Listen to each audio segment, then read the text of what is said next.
The encounter. Captain Madeline Aurora Pavlovich drummed her fingers on the arm of her command chair, watching the stars streak by on the view screen.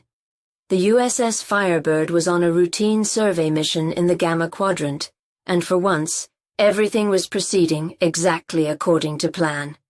"Captain," said Navigator Jennifer Ludwig, "we're approaching the Kalindra system." "Excellent. Helm, reduce to impulse power," ordered Pavlovich.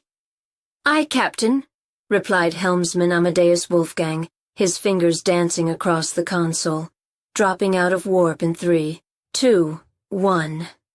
The star field on the view screen shifted as the Firebird returned to normal space, revealing an enormous floating head directly in their path. "Incoming!" shouted Chief of Security Rex Marsden, reaching for his phaser. "Greetings, tiny mortals," boomed the enormous head. Its features rearranged themselves into an exaggerated pout. "Oh dear, have I startled you? How terribly rude of me."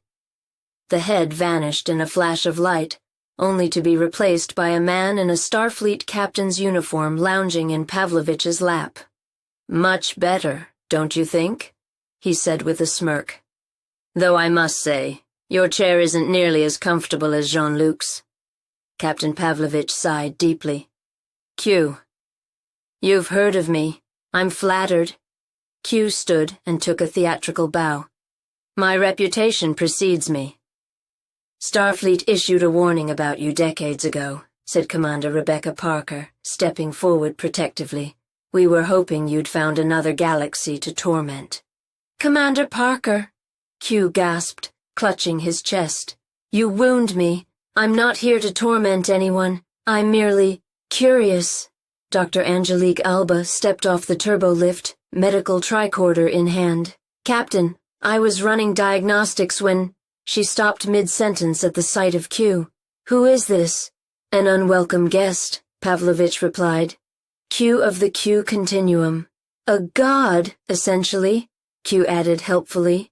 "A nuisance, actually," corrected Pavlovich. Q snapped his fingers, and suddenly the entire bridge crew found themselves transported to what appeared to be a medieval banquet hall. They were all dressed in period-appropriate attire, with Pavlovich wearing an ornate crown. "What is the meaning of this?" demanded the captain, her regal outfit doing nothing to diminish her authority. "I thought we could use a change of scenery for our little chat," said Q, now dressed as a court jester. The Firebird, named after the mythological creature that rises from its own ashes. How delightfully symbolic. Chief Engineer Kailani Alverio tugged at her uncomfortable bodice. "Can we go back to the ship now? I have warp coils that need recalibrating." "Warp coils? How pedestrian," Q scoffed. "You know, I could give you technology that would make your precious warp drive look like a steam engine." "We're not interested," said Pavlovich firmly. "You humans are so predictable," Q sighed. "Always refusing the easy path. It's part of your charm, I suppose." He snapped his fingers again, and they were back on the bridge of the Firebird. Communications Officer Jonathan Craig Miles had been unusually quiet, studying Q with intense fascination. Finally, he spoke up. "You're not what I expected." "Oh," Q raised an eyebrow. "And what did you expect, Lieutenant Craig Miles? Some fearsome deity hurling thunderbolts?" "No," replied Craig Miles thoughtfully. "Someone less lonely." The smile froze on Q's face. "Lonely?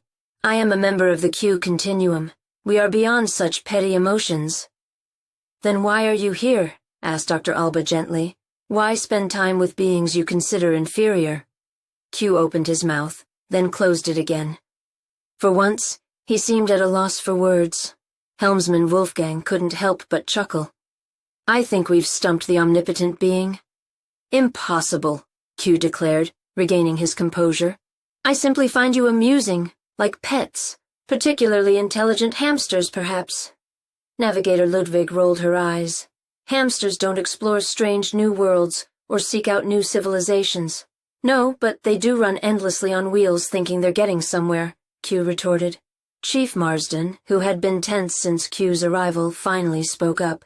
If we're just entertainment to you, find someone else to amuse you. We have work to do.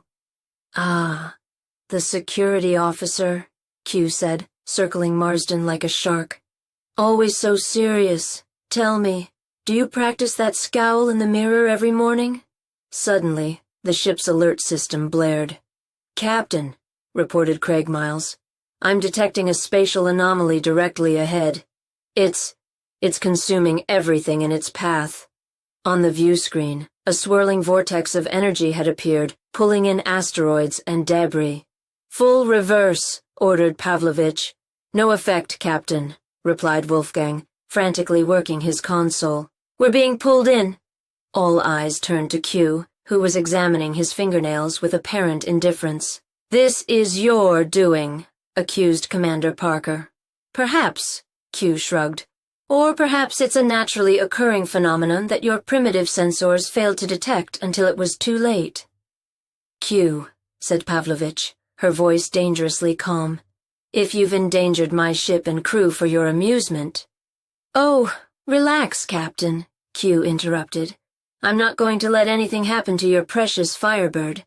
I'm just curious to see how you'll handle this little challenge. Chief Engineer Alvario was already at the engineering station. If we reconfigure the deflector dish to emit an anti-tachyon pulse, we might be able to disrupt the anomaly's gravitational pull. Do it, ordered Pavlovich. As Alvario worked furiously, the rest of the crew prepared for the worst.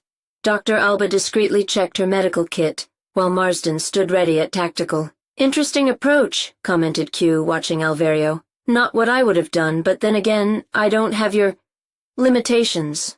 The ship shuddered as they drew closer to the vortex. Anti-tachyon pulse ready, Captain, reported Alvario. Fire, commanded Pavlovich. A beam of energy shot from the Firebird towards the anomaly. For a moment, nothing happened. Then the vortex began to collapse in on itself. It's working, exclaimed Ludwig. Of course it is, Q said with a smirk. I designed it to. The vortex disappeared entirely, leaving only empty space on the view screen. You see, Q continued, spreading his arms wide. You passed the test. Gold stars all around. We didn't ask to be tested, said Pavlovich, rising from her chair to face Q directly. And we don't need your approval.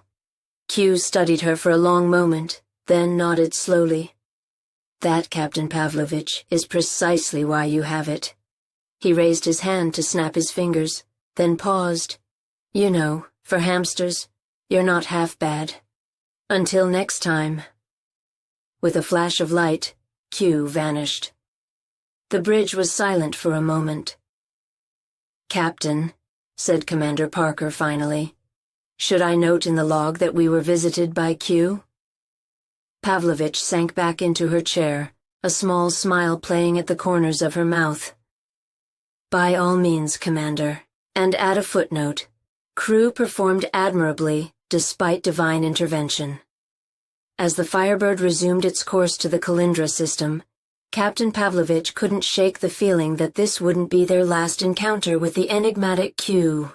Somewhere in the cosmos, Q was thinking exactly the same thing.